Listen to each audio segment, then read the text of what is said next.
Let's talk about what's really going on. And if you think this offseason is just about small moves, there's a lot more brewing beneath the surface. The Dolphins enter the offseason with questions that reach beyond wins and losses. A front office transition has arrived, bringing with it a different philosophy about how rosters are constructed and which risks are worth taking. Miami's leadership group now faces competing pressures, maintaining flexibility while addressing glaring weaknesses, honoring past relationships while avoiding sentimental mistakes. Every personnel choice will be scrutinized not only for its immediate impact, but for what it signals about the franchise's long-term direction. But the first move has already been made, and it involves a familiar face from within the division. Let's check everything. Before we dive in, I have a quick request. If you find value in our content, please give us a like. It's a small gesture, but it really helps. Thanks for being awesome. New York's downward trajectory necessitated a full roster overhaul, yet the earliest phases of any reconstruction effort remain vulnerable to setbacks. Talent departures during this period can stall momentum before it builds. One such exit occurred without fanfare when a once promising developmental prospect departed the Jets system and landed with a division opponent. For Miami, the acquisition represents minimal financial exposure paired with meaningful developmental potential. Miami Dolphins announced the addition of former Jets tight end Zack Kuntz via futures contract on Friday. At 26 years old, Kuntz entered the league as New York's 7th-round pick during the 2023 NFL Draft. Standing 6'8" and weighing over 250 pounds, he presents an uncommon blend of size and movement capabilities. The raw tools necessary for a potential breakthrough remain intact.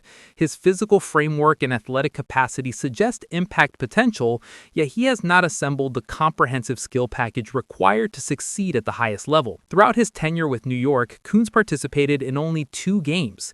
He accumulated 3 offensive snaps and 10 special team snaps across those limited appearances. His inability to secure consistent roster placement last season left him unsigned for the entirety of 2025. Given that multiple Dolphins tight ends are approaching free agency, Miami's willingness to invest minimal resources in Kuntz makes practical sense. He possesses the ideal physical profile for the position. While his skill set remains underdeveloped and unpolished, a realistic scenario exists where Miami's coaching infrastructure extracts portions of his latent ability. Kuntz, an Old Dominion product from the 2023 draft class, attracted attention following an impressive performance at the 2023 NFL Combine. The Dolphins' tight end position group enters the offseason thin. Jalen Conyers and Cole Turner represent the only players currently holding contracts. Kuntz contributes a high-ceiling physical blueprint and substantial length to the roster. Elite athleticism alone does not guarantee professional success. Kuntz serves as direct evidence, but it does establish a theoretical ceiling for what a player might achieve given appropriate role assignment and quality instruction. Similar to how Marshall Jr. confronts a crowded competition at wide receiver, Kuntz will participate in an intense fight for roster survival with an opportunity to showcase his natural advantages. Signing him to a futures contract involves negligible downside risk. While nothing can be promised after 2 seasons with the Jets spanning 2023 through 2024, the possibility endures that his trajectory shifts favorably at a later stage. Miami will determine whether that delayed emergence materializes. Miami's coaching staff now holds responsibility for deciding whether his physical gifts translate into reliable production. The answer will arrive shortly. I'll be honest, this isn't a splash move. He barely saw the field in New York. But when you're 6'8" with that kind of movement, I get why Miami takes a flyer. Why not see what happens in camp?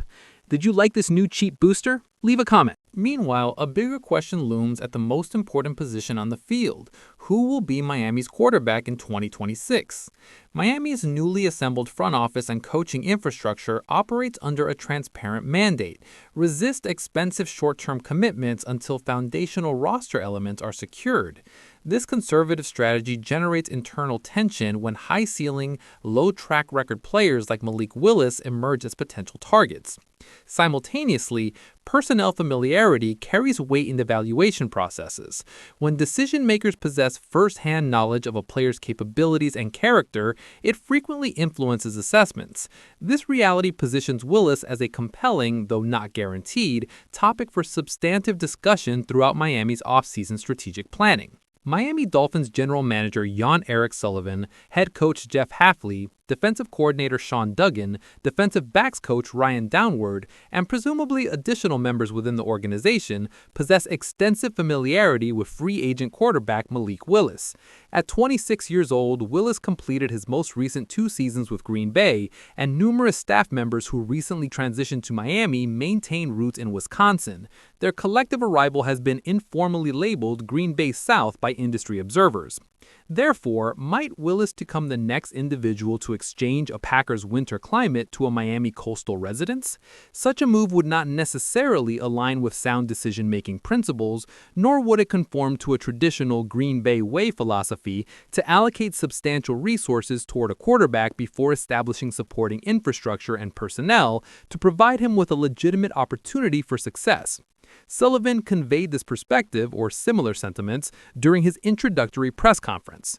Malik Willis warrants attention because he already maintains established relationships with Hafley and members of Miami's current staff, while simultaneously seeking an opportunity to secure a starting position. Even Green Bay's front office has indicated expectations that Willis will pursue opportunities elsewhere. Willis presents an attractive combination of arm strength and mobility, characteristics that, respectfully, differ substantially from what Tua Tagovailoa provides.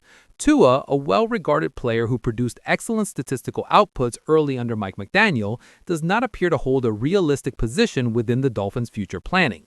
Miami will likely release him if a trade cannot be arranged, a scenario that appears improbable. The franchise seems prepared to advance without him. We extend best wishes to Tua for success with his next organization. Miami's salary cap situation for 2026 presents challenges and will restrict available options. However, if the Dolphins determine Willis represents a suitable fit, contract structures exist that could render a deal financially viable. Miami could explore a 2- or 3-year agreement featuring backloaded compensation and strategic void years to mitigate immediate cap pressure. The majority of financial strain concentrates within 2026. Sullivan, Hafley, and their former Green Bay colleagues comprehend Willis's profile completely. They recognize his considerable upside while also acknowledging the limitations that accompany his minimal starting experience. Willis arrived in the league with first-round talent, yet has accumulated only 6 NFL starts across 4 seasons with Tennessee and Green Bay. Consequently, any contract should incorporate prove-it provisions. SpotTrack currently projects a hypothetical 2-year, $71 million framework for Willis. An agreement at that magnitude would probably conclude the conversation, perhaps not definitively, but sufficiently to discourage serious consideration. Would any organization commit approximately $35.5 million per season for a player with 6 career passing touchdowns? On initial examination, that investment appears disproportionate. A more reasonable structure might involve a backloaded void value 3-year contract worth $53 million or a 2-year $36 million arrangement, financial constructs Miami could potentially manage even with anticipated dead money obligations from contracts like those of Tua Tagovailoa and Tyreek Hill. Logic suggests Miami should postpone drafting or signing a long-term quarterback until foundational elements are more clearly established. Still, Malik Willis represents a distinct case. While Willis does not constitute the most likely outcome, he remains a player Miami cannot dismiss entirely. What stands out to me is familiarity versus risk. Miami knows Malik Willis well, but knowing a player doesn't equal trusting him long-term. If those cap numbers hold, any deal has to be structured as a short, flexible bet. Now tell me in the comments what you think. Is it worth bringing it to Miami? At the same time, the receiving corps could see a major shakeup if one familiar name becomes available on the open market. When Deebo Samuel joined Washington last season, supporter reactions divided sharply. Certain segments celebrated acquiring a proven Pro Bowler, while others questioned whether his peak performance years had passed. He did not generate explosive statistical outputs, yet he delivered consistent production when the Commanders required it most. Samuel's resurgence prompts a direct question entering 2026.